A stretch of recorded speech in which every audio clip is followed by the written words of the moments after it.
Small form factor cases became a lot more popular the last couple of years, which amazes me what you can do with such a small package.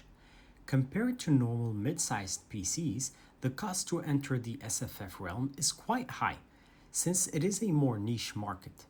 If you are considering a small form factor PC, it's really important to weigh factors like cost and part compatibility. While a mini RTX build may not appeal to everyone, its growing popularity is truly something remarkable. I believe that Nvidia did a really unique job designing the Founders Edition cards for the 3000 and 4000 series. Even though they might lack the power of their overclocked counterparts, their rarity makes it understandable why they fetch high prices on the second-hand market. Founders Edition cards are highly sought after due to their limited supply.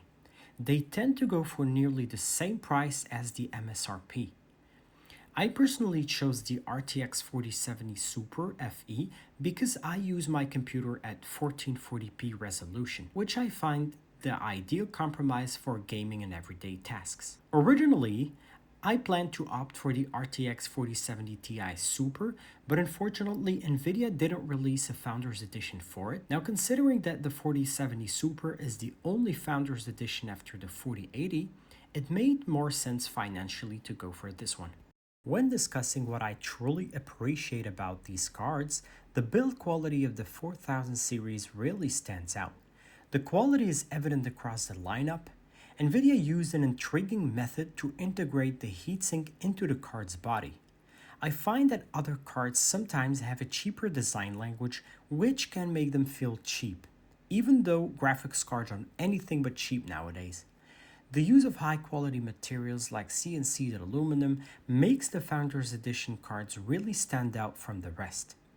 I personally switched from Team Red to Team Green due to better driver stability, especially since I use it for creative tasks like photo and video editing, logo creation, and from time to time motion graphics. The major drawback of the new graphics cards is their price. I mean, 2000 euros for a GPU is definitely not cheap, creating a significant hurdle that makes PC building less accessible for a lot of people. Considering the price class of the RTX 4070 Super Edition, 600 euros makes these cards somewhat cheaper, but still not worth, in my opinion, for what they should be. The recent Nvidia 4000 GPUs come with a steep price tag which unfortunately on its own kills competition. These high costs make them difficult for many buyers to afford, especially entry-level builders, particularly when comparing also their price to performance ratio against older models or AMD's offerings. That was it for me today, and I'll catch y'all in the next one.